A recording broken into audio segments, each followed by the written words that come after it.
Hail, hail, the Celts are here, and what the hell do we care now? We're here for our first match breakdown of the season, as Celtic just about beat St Mirren by 1-0. We had Paul McStay, the maestro, back in the building to raise the flag on the 25-26 seasons with Celtic champions again, but not all is green, not all is rosy in the garden this summer. With transfer business, it's not quite been done yet, and although the Celtic team coming into this game does look stronger in areas, and we've definitely seen that on the pitch, is clearly still lacking a little bit of firepower. In the video today, we'll break down some of the interesting details that we've seen in this game, the evolution of the team with the return of Kieran Tierney, with the introduction of Ben Negren, and looking at the front three, the way it sits at the moment. How are the teams shaping up? What are the routes to go? And of course, like always, player ratings, where this match was won and lost, and anything else that we can maybe think about for the team progression as we continue through the transfer window. What sort of players we're missing, and where were we missing that kind of cutting edge? At any point in the video, if you do laugh, you learn, you like something or whatever,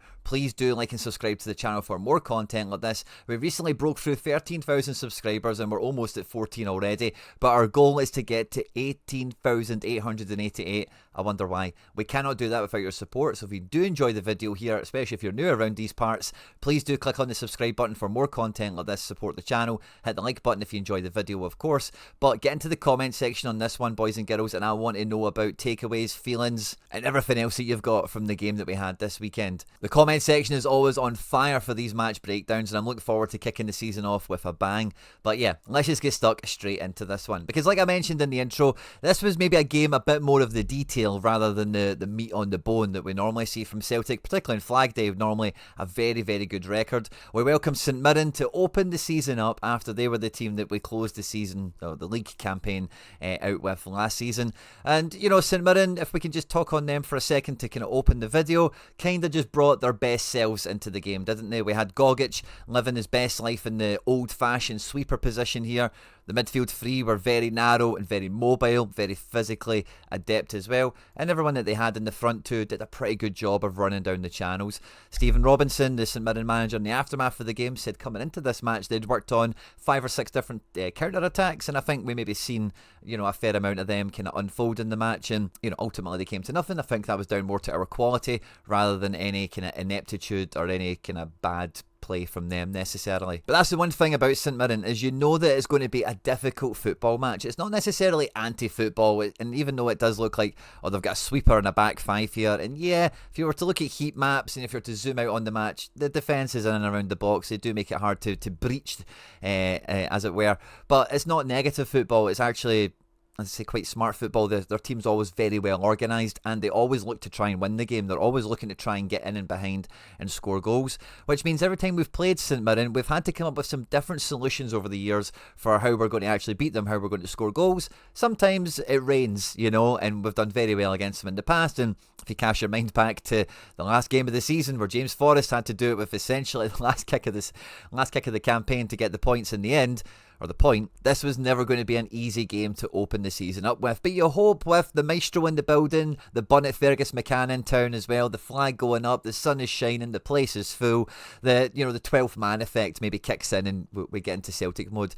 It never really quite worked out like that. I'm not too sure where to start off when it comes to Celtic, but I think probably a safe place that a lot of you guys will be quite happy to talk about is the return of Kieran Tierney. One of our own. He's been down to England. He's not quite conquered the mountain down there, but certainly showing that he's an elite operator, even going to Spain with Real Sociedad as well.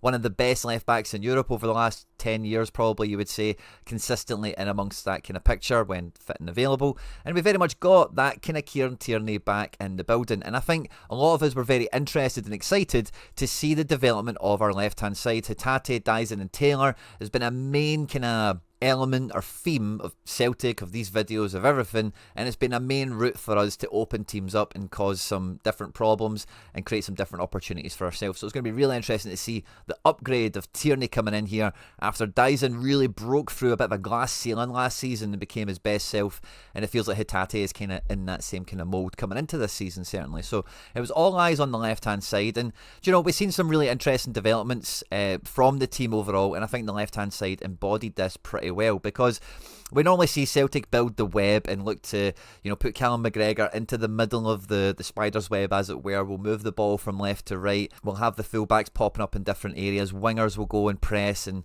we kind of, we know what we've seen in years gone by. But in the opening, let's just call it about half an hour of the game or so, we were playing a lot of balls down the left. We were putting Tierney on the ball very regularly. There was a little stoppage in play early on in the match where Shamal George went down injured, and we had this lovely kind of, it wasn't quite one of those tangerine moments from last year, that kind of break of play, and then the guys get together, they sort some stuff out, and then they go and take advantage of it. But it was really interesting to see McGregor and Tierney talking to each other for where to go and where to move, as well as Negren and Alistair Johnson in that side of the pitch kind of having a bit of a chat with each other, as well as in between all those groups to try and talk about how they're going to progress the ball through the pitch and try and make some openings. And with Tierney, it was quite simple. We were always able to get him on the ball in this type of pocket of space here. Quite often he would have someone like Hatate roaming around in support. Callum McGregor was never too far from the scene as well, and Negren was always kind of pushing if the ball was on the left to try and be in at the back post or be just in and behind where Adam Idah is, to try and, just offer that kind of attacking midfield type of option. And I must say, like, when it comes to the attacking side of things, for me it was a bit of a mixed emotions for Tierney. I think he played some lovely balls over the top down the channel for Dyson, maybe on one or two occasions. He tried to play one or two straight down to Idah down the pipe on one or two occasions. But more often than not, we didn't really get Tierney taking the handbrake off. We never really get Tierney getting past third gear. We never really seen him really grab the game. Yes, he had that lovely moment where he turned Richardson inside out, got down the byline and put a beauty of a cross, which should have been an assist, but for Adam Idah heading it directly towards Shamal George. But other than that, Tierney never really got beyond Dyson. He never really got to the byline, maybe more than 2 or 3 times in this game. And that was one of the things where we're the most excited to see about the return of Tierney, is getting that bombastic fullback to really dovetail with Dyson and try and unlock a bit more of his potential.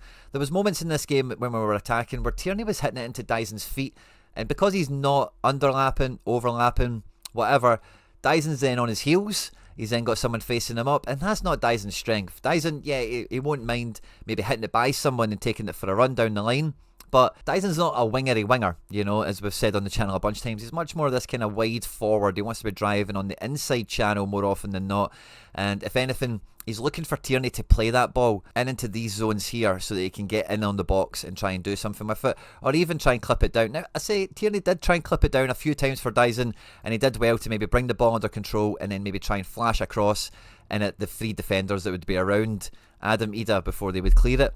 But it wasn't really as cutthroat, it wasn't really as exciting as I thought we would have seen it, particularly down the left-hand side. But that's not to say Tierney didn't do well, didn't create some chances, didn't play some nice balls. He didn't ever lose possession, really. Him and McGregor exchanged a lot of nice passes as well with Hatate.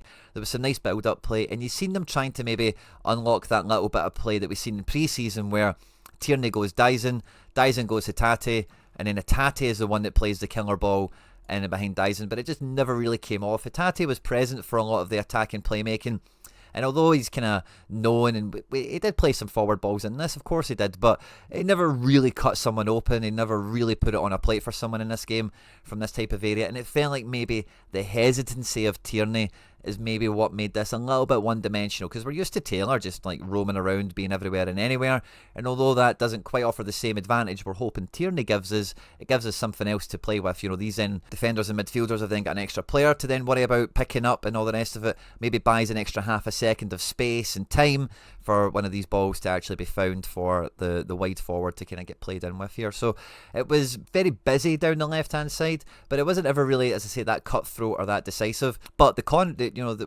positive that you get from that is Tierney just lived in this zone the whole game. And one of the muscle reflexes we've seen from Scottish opposition over the last couple of years is if you win the ball over, don't think about it, play it down Celtic's left. And they still tried that once or twice through muscle memory, but between Tierney and Scales, by the way, who was all things to all men in this game, no one done him, and we'll chat about him in a bit more detail. Maybe had a missed pass or two, but great game from Scales. But down this left hand side, they just got absolutely nothing. Every time it came down here, Tierney was either first to it, was nice and composed and could play us out, or if he was going shoulder to shoulder with someone, his quality, his physicality, his strength, his composure really showed out in this one. So a very good performance from Tierney. Clearly pass marks, one of the more positively contributing players into the game as a whole, playing balls into the final third, winning defensive balls back, winning possession back for the team. But like I say, just maybe never really got the handbrake off, maybe never really got out of third gear. But again, we'll chat about that as the game kind of rolls on. But it felt like, as much as Hatate was out on the side of the pitch, normally we see Hatate starting on the touchline and then kind of coming in. We see the same normally angles on the other side, and that's normally the web that we kind of build. But this game was a lot different. We actually had a lot more interplay between the midfield three than what we normally ever do, and that was maybe a little bit down to the feature that we've seen from St Mirren. But there was a clear difference in setup and instruction, because normally, although Hatate, we know he does defend, he does recover, he does come deep to get the ball as well. I'm not saying he's never done that, of course he does, but he's much more often that press support, that guy that goes around side Kyogo, goes around side Adam Ida, whoever's playing up front for us, helps them press the defence, but is also the kind of anchor player a little bit further up the pitch, that when we do turn the ball over, we're finding, and then he's the one to get us on the front foot and try and make something happen. The midfield was not that spread out. The midfield is actually really quite close together for large periods of the first half especially, and we've seen some lovely play of them sucking St Mirren midfielders into positions they didn't want to be in, and then either playing it out wide and then following up for support, predominantly with Yong and Negren. We've seen this in the first half, but there was some nice interplay moments between maybe Rio and McGregor, and those occasions where McGregor would end up driving through the middle, or Hatate would come out of the crowd with the ball, that we didn't really see much of last year because the midfield was so diametrically placed across the pitch, where McGregor, the most common passes he would be making would be with centre backs and Taylor. We still had that kind of connection between McGregor and the left back, but it felt like now, much more than before, we actually had a midfield that was going to get their foot on the ball and kind of really controlling everything. And because McGregor was a lot more present in the game, and I don't mean that he's never absent, but McGregor normally kind of drops into this kind of advanced third centre back kind of position, almost the converse of Gogic. The centre backs kind of move up, and he's doesn't really care about the offside trap too much. He maybe try and jump up and catch somebody offside, like Ida done it a few times, didn't he? But he's much more like just a sweeper, and McGregor's kind of that midfield sweeper, isn't he? Or has been anyway. In this game that wasn't the case. He had a lot more freedom to go around the actual main body of the pitch and just be always close to the ball. Same with Negren and same with Hatate, which, like I say, is something that we've not really seen before. All three players, we've seen Hatate in spells of the first half coming deep to get the ball from the defence, as we did with Negren, which is something I didn't think we were going to see, because Negren is quite firmly a front foot, quite firmly an attack-based player, but quite clearly all three midfielders have got the exact same responsibility to get on the ball, to link with one another, to pull different St Mirren players out of position, to then try and create some openings to go forward and then attack with the front three in front of them. And this caused two kind of problems. Not problems, but differences, I suppose. So we then created this massive gap because McGregor was a bit more free to go and roam across the pitch, depending on where the ball was. We then got the biggest gap we've ever had at Celtic over recent years between the centre-backs and the midfield. And you've got Tierney up and in support. It was Alistair Johnson who, if the ball was on the left-hand side of the pitch especially, was the one that was getting asked to tuck in here. And Alistair Johnson played the best defensive midfield performance I think I've seen in the Hoops jersey for about 5 years or something like that. He was incredible at stepping into this role here. Nobody got by him. He snuffed out so many turnovers, and even when the ball did get played into our own half, he was first to it. He was composed. And, he wasn't just this kind of narrow-based player. He played about 4 different positions in this game, where he also did support Yong, did support Negren. We did see some play from these guys out there. It never really was that cutting. Declan John, the opposite number, by the way, to Yong, should get some praise, should get some credit. Or craze. Or predit. This guy's played at a pretty decent level, made his debut in the Premier League, spent a lot of his career around England or whatever. Did play for Rangers for a minute. You might not have known that, but he's got 52 appearances for them before being at Swansea, Salford City, before coming to St Mirren. So Declan John is like a decent level left back for Yong to be up against. And I think Negren had some lovely little touches in this space here. You can tell he really wants to play. Like, I don't want to simplify it. Let's simplify it. He's like the best player in your sevens team, the best player in your fives team, where he'll get the ball, he'll pass to everyone, he'll be involved in the play, in defence and in attack, and he'll try and get some shots away himself. And I think he tried to play some really nice, like, low level or low space possession football. And with Alistair Johnston and with Yang, there was little green shoots of progress that could have came out here. It never really amounted to too much. Yang never got the better of this guy. He did go on a bit of a drifty run inside once or twice that maybe led to maybe an Adam Ida shot or a little bit of a bobble kind of cross thing for Dyson eventually or something. But Yang never really got two hands on the wheel in this game, and he was just a bit of a passenger at times. Was good on the ball, didn't really let us down, but never really took the guy to the cleaners, never really took the ball to the line, never really put them on the back foot too much, which then just puts a bit more pressure on Negren and Ida whenever they're on the ball to really then just work a bit harder to get away from their man or get the shot away. There's maybe less space, less of a gap to shoot towards, that sort of thing. But it was nice to see, and that really came from a lot of, not just that Negren was linking up with the wider players here, but there was always the midfield. The midfield was always in support here, so we didn't actually really lose possession too much, especially with Alistair Johnston cleaning and sweeping up in and behind. And it meant in the first half, we did look quite clever, we did look quite good. And Adam Ida, I say, if it wasn't for, I don't know if it's lacking a bit of confidence, lacking a bit of killer instinct, a bit of bad luck, could have been a combination, a cocktail of all three things, but we very much could have and should have opened the scoring in the first half here. I don't think there's much question about it for the chances we had. I think outside of Adam Ida, really, in the first half, the only shot that we got from inside the box was from other new signing, Ben Nygren.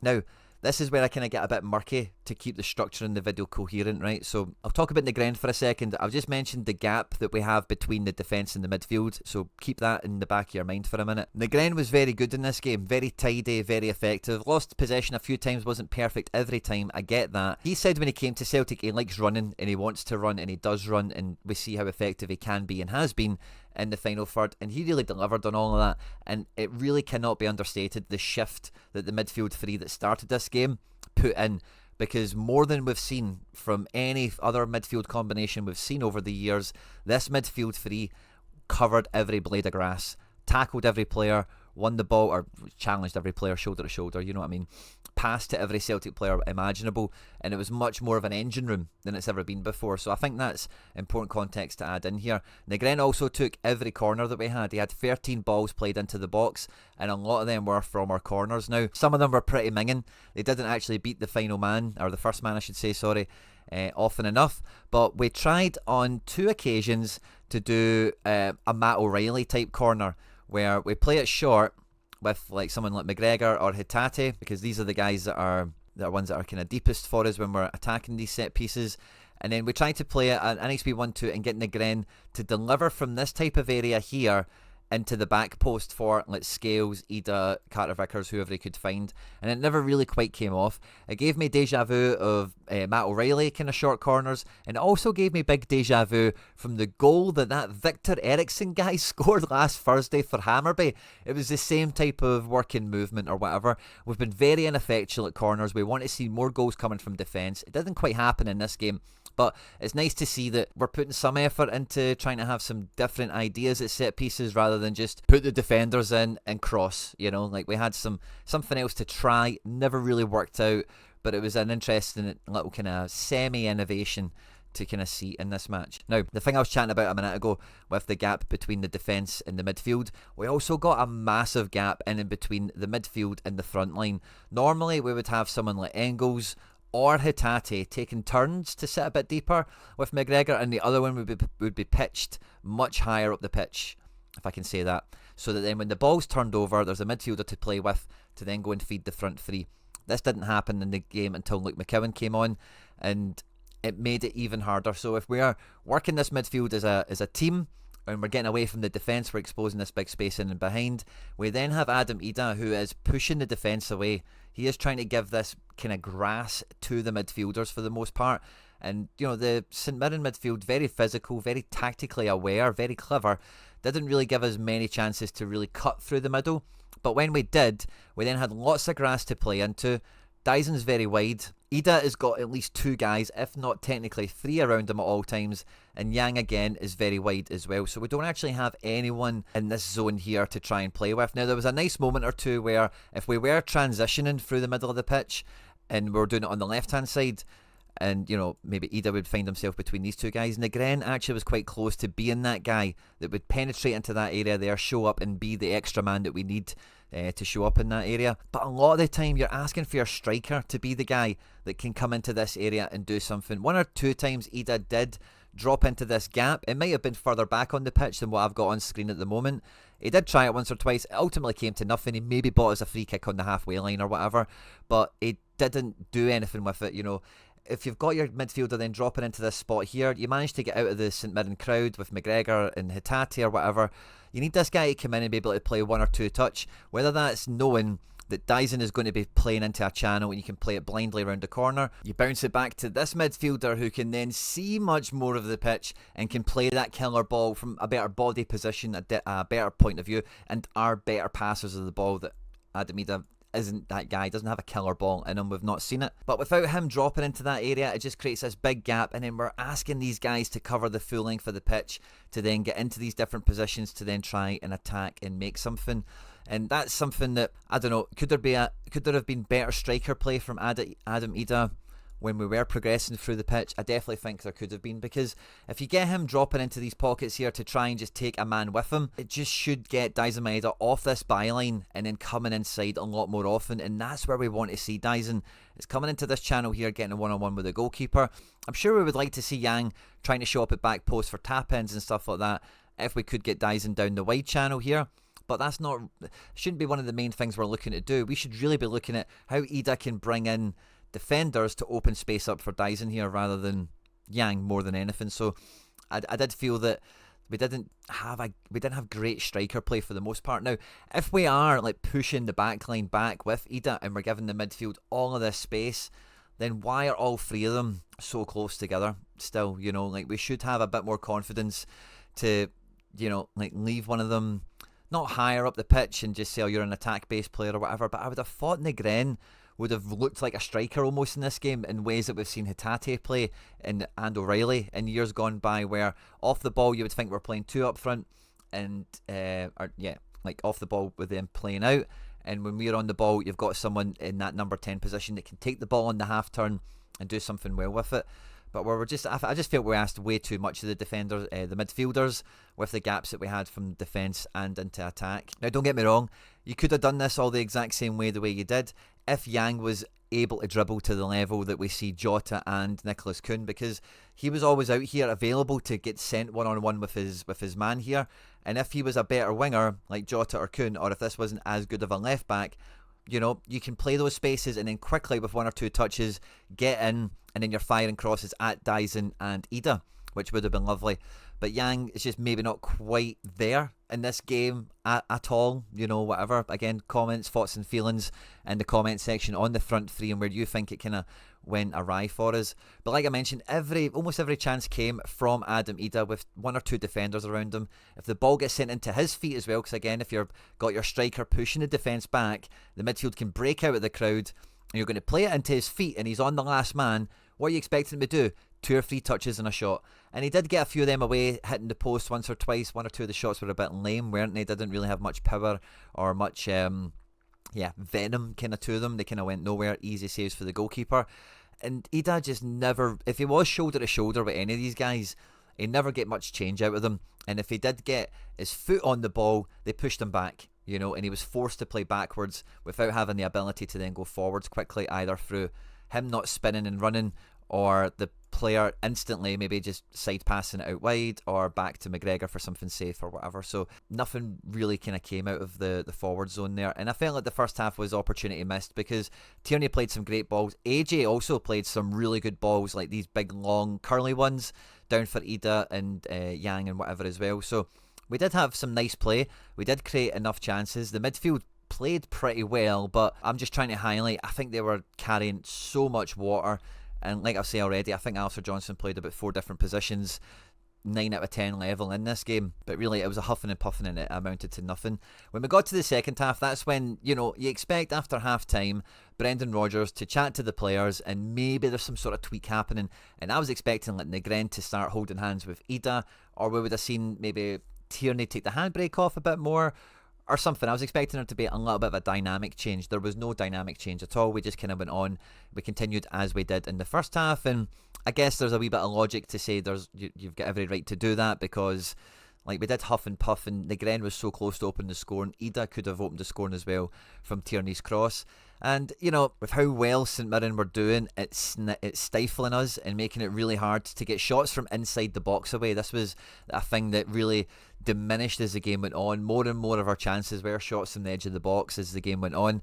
They grew and grew in confidence. So us really not changing plan of attack, because normally what happens is we set the web, as we say on this channel, and then we see guys like Dyson, Hatate and Taylor in the past be those wild card players to roam around and do some different things. Whereas the team now, the way it was built before we make any substitutions or whatever, was much more of like a scaffolding of, you know, you've got your big kind of pylons, you know, your big Carter Vickers and Scales, the guys are going to defend for you. You probably put Alistair Johnson into that, maybe alongside Tierney. And with Yong and Dyson being super wide and Ida being as high as he could be, you just create this big kind of area of the pitch where everyone but 3 players is. And then in amongst that scaffolding, these boys have got all the pressure, all the onus, all the power, I guess, to get on the ball and dictate play and to control things to happen. And this is a nice shape to kind of do it in. But when you've got a team like St Mirren that are going to kill space and make it really hard to play in, you do need a rule breaker. You do need someone to maybe just do something a bit different, take a man out of the equation, just buy someone an extra yard to maybe find a pass into somewhere else. And it just felt like we never really had that. There was a wee bit of a lack of synergy on the left hand side with the introduction of Tierney, just teething problems for me. And with Alistair Johnson off the ball being defensive midfielder, we never really got as much penetration from him down the right hand side as we know he can give us. Although I wouldn't change Alistair Johnson's performance at all. I think he did great. A lot of the balls he played were fantastic, you know, at all areas of the pitch, so don't want to fault him at all. But it was a very different style of play where the midfield had full freedom to really roam within this scaffolding, within this framework, get on the ball with one another and try and take this midfield free of St Mirren out of the picture and try and create some gaps and openings. And as I say, second half, nothing changed from that, okay? The first substitution we get on the 59th, 60th minute is we get Yong off for Forrest. Now, Forrest, everyone's giving him plaudits. He's very deserved of them. I think when he got on the pitch, he remembered Declan. He's like, you used to play for them. I know you. And tried to put him on toast. And, Forrest didn't do, and stay with me for a second here, he didn't do much better than Yong in the sense of, like, he didn't actually, like, give us a genuine, like, proper right-wing threat. But every time Forrest got on the ball, he was confident, he bought us some yards, he made better decisions, he went inside for the dribble a bit more.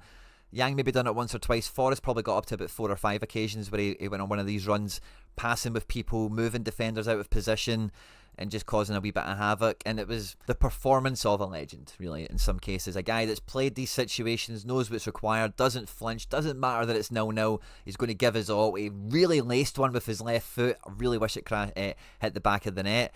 But he was good for us. I'm not saying he wasn't, but I don't think he was like light years ahead of what Yong did. He was just more productive. He did the same thing, but it made it count a bit more. He put people on the back foot, he took chances, and he linked up with other players a bit more frequently. There's maybe a little bit of that to say the team put Forrest on the ball more than they put Yong on the ball, but Forrest was definitely a level lifter, but I don't think it's as big of a gap or big of a difference as a lot of people are making out. Then we get that inevitable. Kieran Tierney is not going to be playing 90 minutes very often. Now, I do think he's one of the last people in to camp pre-season, so I still think there's a little bit of that to go. I think we will get 90 minutes out of Tierney throughout the season, don't get me wrong, but his minutes are going to be exceptionally managed, like to the nth degree.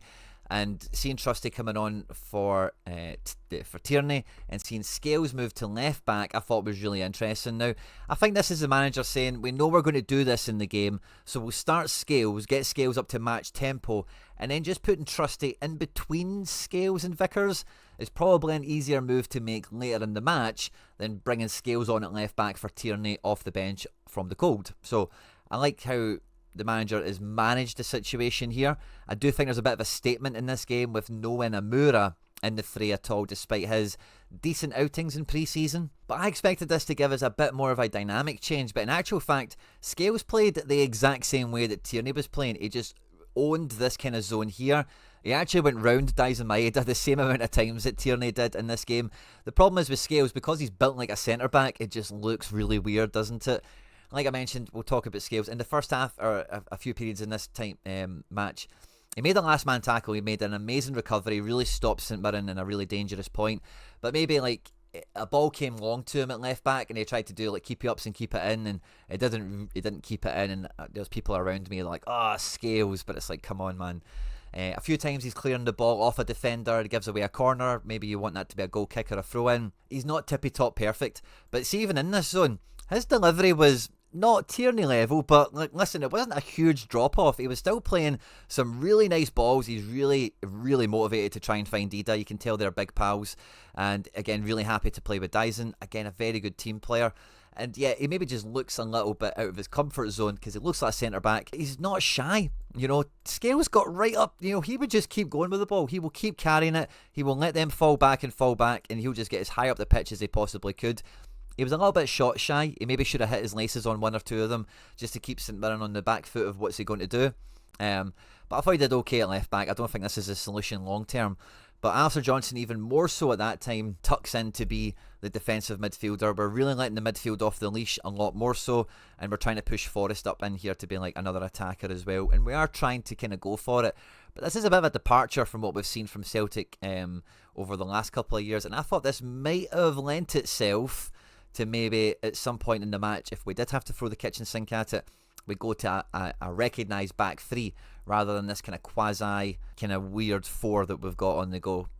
Not that it was ineffective, because again, this Mandarin guy, I don't know how many times I've watched him against Celtic, he's always alright, but in this game I thought that's the best he's ever looked. And if we were ever to get another Nadir Chifchi, another like third striker from the league, I would put him in a top 5, I think. I thought Trusty did really well when he came on as well, and he seemed to be hyper focused. Like, he was so determined to not make a mistake, to not lose the ball, to do everything properly. And I thought he was going to start this game. I thought he did great in pre-season. I think he'll have a great season, and I think he acquitted himself very, very well coming off the bench in this game. Didn't let the pace of the game overrun him, didn't make a mistake, and like I say, was very solid. A good player to call upon. But then came the most interesting part of the second half, and that was the triple substitution. Now, like I said, it was maybe a wee bit of we could go free at the back here, take off someone else and put on another striker, but no, we take off Adam Ida for Johnny Kenny, which I think was a huge surprise. We've just mentioned Inamura wasn't in the squad. Shin Yamada does not get off the bench. The manager goes with Johnny Kenny on that front. We take off Negren for McCowan, which was inevitable. That was always going to happen, I think, in this game. And then we take off Hatate for Engels, which again I think was borderline inevitable, seeing the team sheet and the bench and whatever. And at this point in the game at 0-0, I was pretty excited, right? Because I'm thinking the best games I've seen for Engels is when he's on the left-hand side of the pitch and he's got the inside kind of passing lanes to play into, fizz a ball down the channel, play one down through the middle, and even just coming inside on the edge of the box, being able to play some balls and shoot. So I was excited to see Engels come into this zone, exact same as McCowan. I think this is a midfield pair that played together maybe 4 or 5 times last year from the start, from the bench, and I think they couple well together, especially because Engels is on the left-hand side of the pitch, coming inside on the right foot, rather than being on the right-hand side, and the kind of the consequences of that. But the main difference that this gave us is that McCowan was back to being an attacking midfielder. Engels was not shy either. I don't think Engels was sitting in too deep, but he was happy to go back deep like he's done for us in the past. He was a bit more of that kind of connecting player. Doesn't really do too much. Had a good energy about him, had a good kind of presence without, again, really actually doing too much. But I think, looked alright from the bench, and you can tell he's got that bit between the teeth to say, I'm getting back into this team. And again, kind of similarly, Kenny didn't have too much to do in this game in terms of when he was actually on the ball and how many moments in the match did he actually influence the game or whatever. But there was a few times where it would get played up long to Kenny, and against these guys, he's getting a wee header on it. He's dropping it back to the midfield. He's turning and running. He's then changing the point of the attack. If we are doing the whole change the point of attack thing, get the ball around the defence and move it round, he's a lot more mobile to, if he's on this side of the pitch and then within 3 passes it goes to their side, to get himself round into here and try and play on the shoulder of someone else. Very, very busy. A very good footballer. Like, I think he looks like a much better football player than Adam Ida, but he does, and I don't want size to be held against this guy or anything like that, because it doesn't need to matter if you're good enough. He's got good pace. I think he's got good striker instincts. He's maybe just been a little bit unlucky with his positioning or with some of the crosses that haven't quite found him or whatever. But I think intelligence-wise and game management-wise, I think he offered us something else, and it kind of, again, put St Mirren, kept them on the back foot, although physically he's not a match for these guys. I think he kind of helped them be on the back foot. And I guess if you interviewed them after the game, it'd be really interesting to hear their thoughts. But I dare say there's maybe a little bit of an audition here for Johnny Kenny if he is going to get on loan to St Mirren, as people have said. I think for me that's probably the number one club I would send him to because of Stephen Robinson and the way they play and whatever. So it may be a little bit of that. Maybe Brendan showing continued faith in him, because by all accounts he's impressed in pre-season, did very well against Newcastle. And if you think about the Newcastle chances, that's the kind of thing I think he was on for in this game. That sort of chance did come to Dyson towards the back end of the game before he missed it, of course. But I do think, like, Alistair Johnson was playing out of his skin, but I do think there was an opportunity missed here to take Alistair Johnson off for Johnny Kenny. And then if you did have Johnny Kenny doing the sort of role that we're talking about here, and you still had Adam Ida like pushing the defence, being a physical presence for them, I feel that we really could have got a couple of goals out of the second half with the substitutions if we really went for it. I think the problem does become Forrest, because you can't be asking Forrest. Dyson, we know he's got that in him, right? But you can't really be asking Forrest to do this, especially with McGregor been tasked to go up. Maybe you ask Engels to do it. Maybe there's another movement to do here. But I think if you took Yang off for Kenny, you then could have left AJ on, and it would have looked a bit like this towards the back end of the half. You've got Dyson on this side, you get AJ on that side, and you kind of throw at it with two strikers. And ultimately in the second half, all the bits of calamity that came, again, like I've mentioned already, were shots from outside the box and came from James Forrest's kind of mazy dribbling. I'm just going to keep going until someone falls out of the position they're meant to be in. Someone's going to come with me, and then I'm going to cut it back to one of my teammates for a bit of a shot or whatever. The Callum McGregor goal doesn't stand, the McCowan one does. We get out of the game with the points. It's a W. We start the season with a win, thankfully. And this was a big test. I think like you can just be happy with the 3 points, I think, at this point. Considering, looking at the team, how it's finished, Kenny, Forrest and Dyson, how it started, Dyson, Ida and Yang. Do we expect to score 2, 3, 4 goals with that type of team? The most pessimistic Celtic fans would probably say no. But looking at the way the game went, the amount of times we hit the woodwork and offside goals and handballs and all that kind of thing, it was very close to being a much different game, you know. And I think like the first half was where the sliding doors moment happened, you know, because we did ask for so much out of the midfield.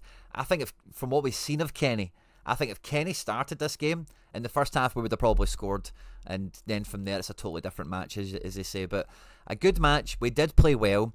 There was lots of different details in the game, as we've tried to highlight in the video today, but it really does throw big question marks. At point of recording, we've just had the draw. We're going to have Bratislava or Kiryat of Kazakhstan in the next round, and at home, Ida's already scored against Bratislava. This is a game that Ida should be getting a hat-trick in, really, on paper. Wee bit worried, you know, we need to score enough goals. I don't think we're going to concede any. I think the defence is super rock solid.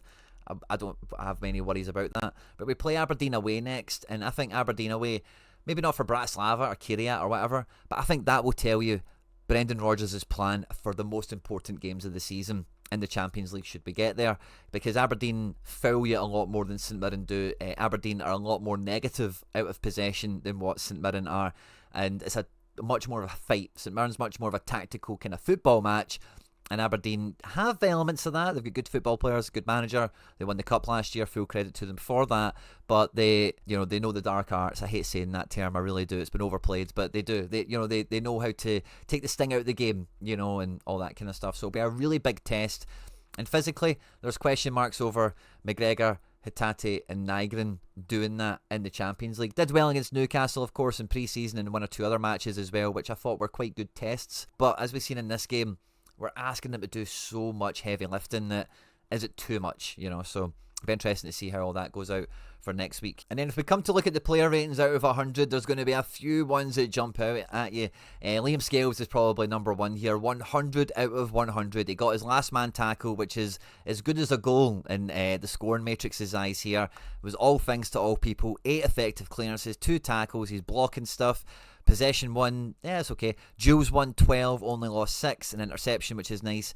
90 accurate passes, 17 of them into the final third. 16 long balls into the opposition. Those kind of lofty balls for Dyson, even for Tierney in the first half in some cases, as well as Adam Ida. You know, Scales' passing isn't pinpoint, but he's got a great range, a great variety of passes.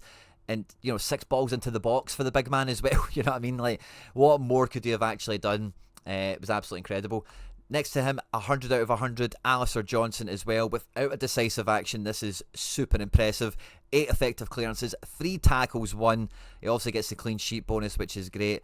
He's won possession 4 times. He's lost it 12, and that'll be like missed passes, crosses, that sort of thing.